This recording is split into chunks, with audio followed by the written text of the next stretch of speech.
left her office, she is actually working for Kalou.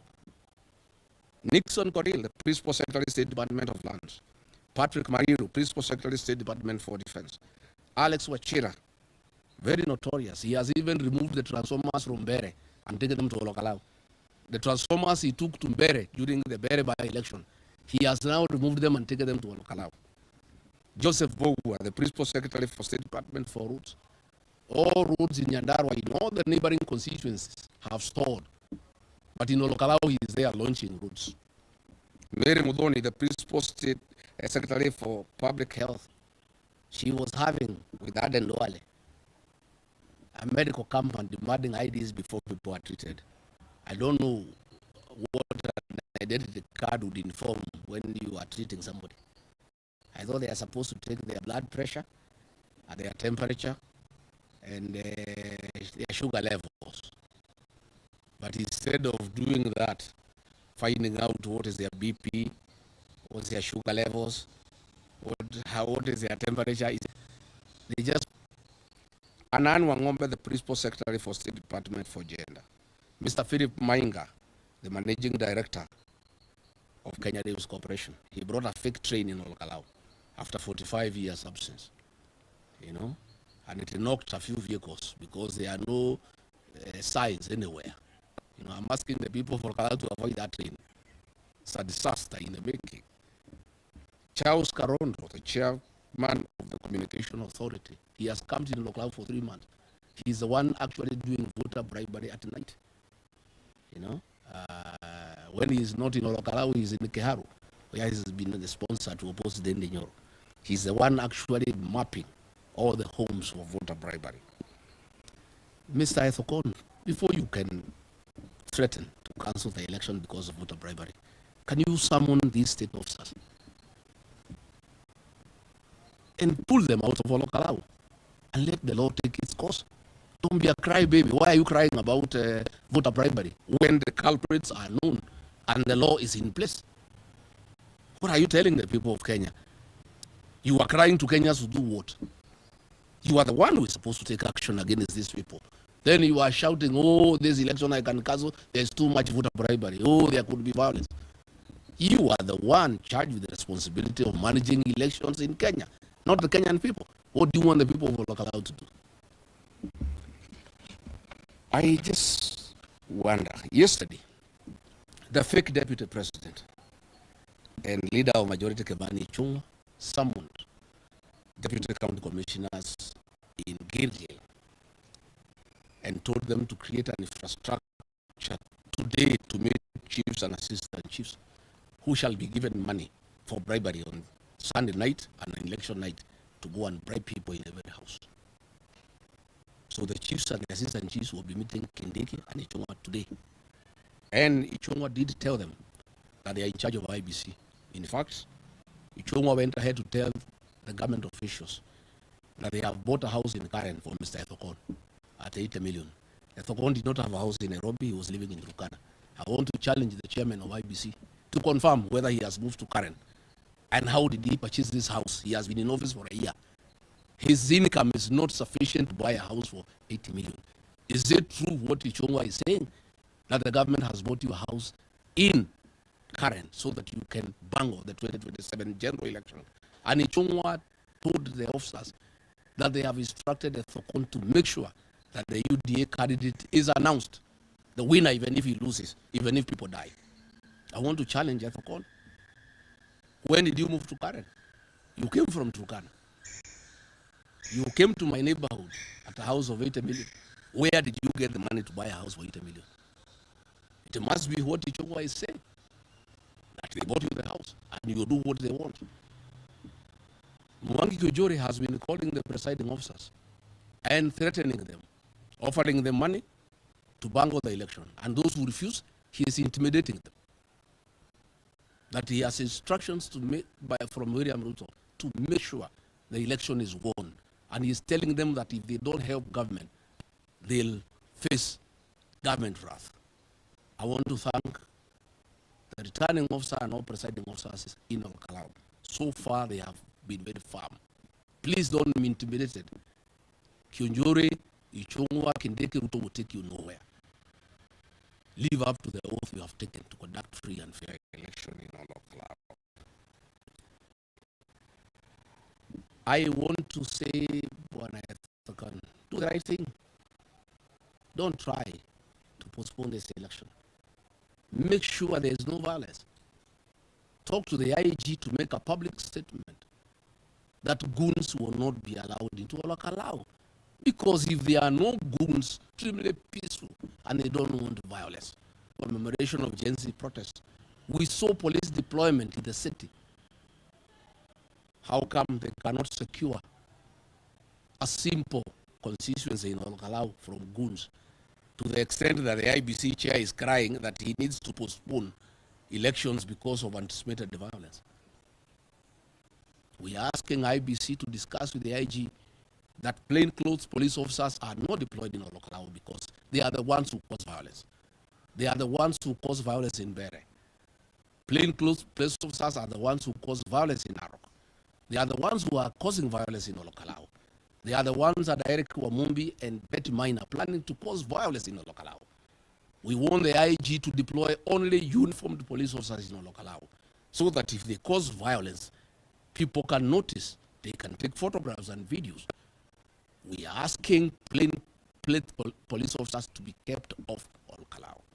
We are asking the IG to make a public statement that goons from Nairobi, being organized by Moses Kuria, and others will not be allowed into Olokala. And if goons are kept off Olokala, we'll have a very peaceful election because the people of Olokala are peaceful people. I want to add there by saying that there was a meeting on 9th July by the County Security and Intelligence Committee with all the candidates to discuss security. This meeting was postponed indefinitely. We want to know why.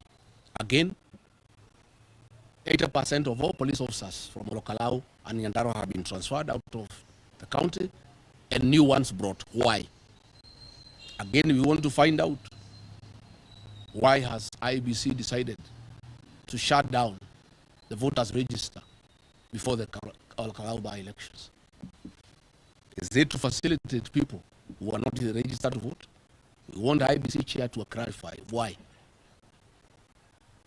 They are saying that they are doing some checkup, some checking and updating, but why specifically before Olokala?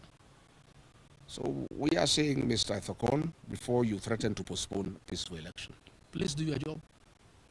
Guarantee security. Guarantee fairness. Don't be a crybaby. You are in charge. And the people of Kenya are asking a question. If IBC is afraid of conducting elections in one constituency because of purported anticipated violence, what if there is violence next year? Will they postpone the general election? We are saying, are you telling the people of Kenya that you have no capacity to manage a by-election in one constituency in Kenya? If you have no capacity to manage a by-election in Kenya, can Kenyans trust you to manage the general election? From where I sit, I think it's a scheme by William Ruto and IBC to postpone or Kalou by-election on grounds of anticipated violence, to set the stage to postpone the general election next year on the same grounds. Because what the state is doing this weekend, that's why police officers are there in plainclothes. They want to cause violence, they want to cause mayhem, and then at the call on Monday can postpone the general the by-election. I want to tell the IBC, if you postpone this by-election, you have lost credibility completely. You will never recover. And you will have no more authority to tell the people of Kenya that they can trust you to conduct the general election. I am persuaded, and I think I'm right. This is a scheme by William Ruto, knowing he's in trouble from Kenya and he'll be voted out next year.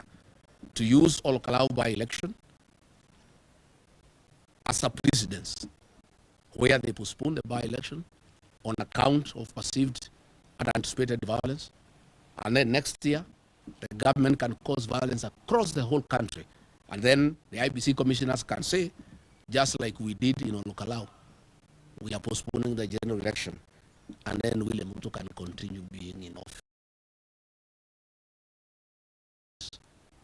against the Constitution.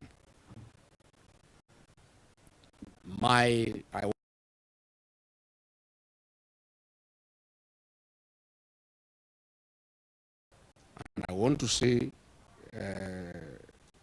if the IBC commissioners call off the Olkalau by-election, then they have lost the moral authority to purport that they have the capacity to conduct next year's general election, and they must therefore resign from office on the grounds of incapacity and incompetence. And that is what will happen. And we will ask the people of Kenya to demand that they must leave office. This is a very simple by-election. What is this? That you cannot organize good security around one constituency. That you cannot deal with rogue ministers and PSs in one constituency. How can you come and tell us that you can manage a general election if already you are developing cold feet? But they are not developing cold feet. They have been told to postpone Olkalau.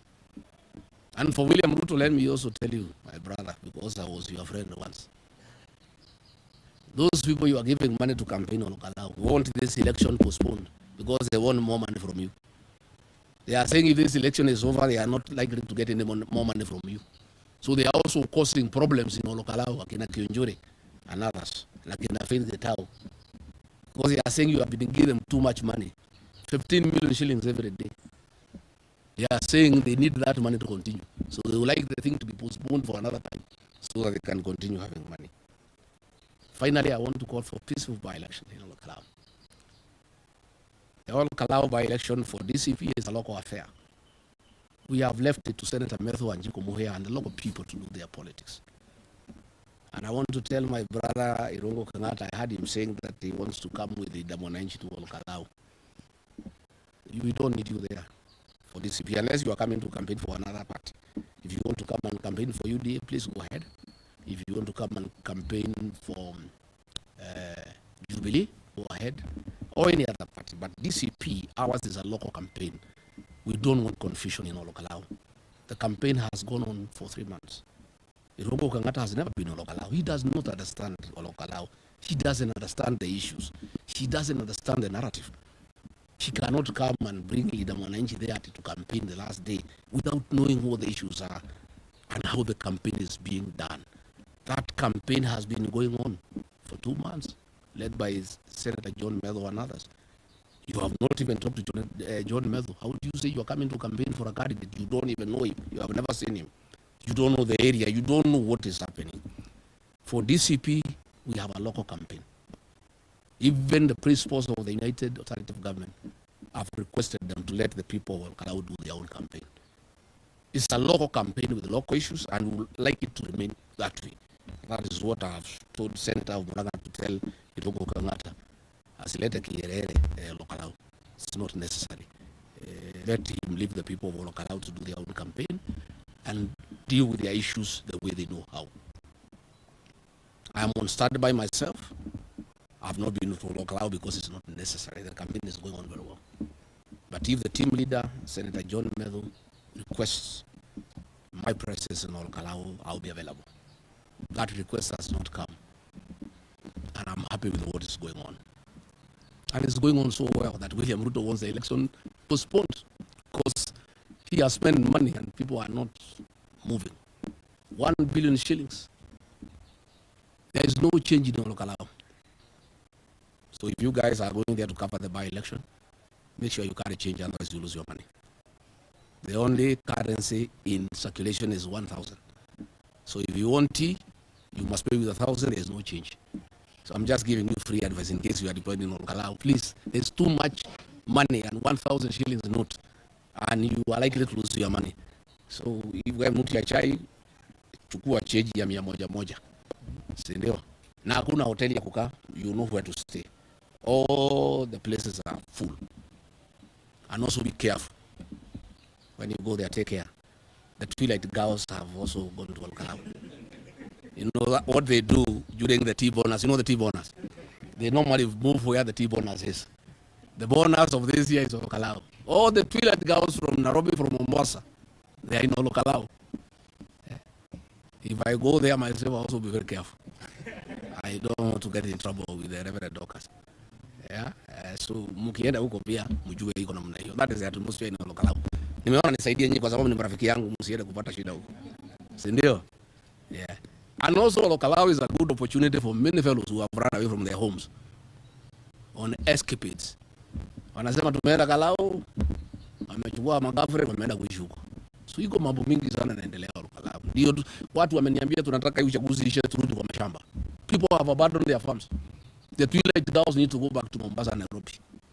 We want to conclude this election so that people can go back to their farms. The Twilight girls can go back to where they have come from. All the people who have run away from their homes can go back to their wives. Yeah?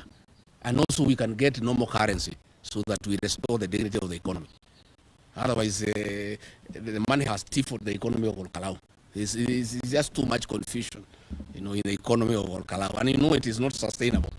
So we may have shock therapy, which we don't want in Kalou. After the election is gone, there will be shock because of absence of money. I think I've said what I needed to say.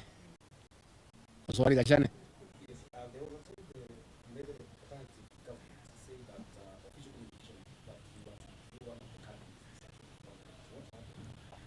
Well, we agreed that in Kalou there are no issues really. Those issues occur in cities like Nairobi, Mombasa, where friendly fire can be injurious to the coalition. In Kalou is a straight fight between DCP and UDA. Period.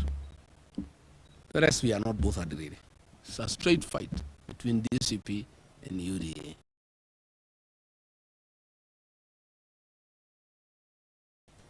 And the others is friendly fire.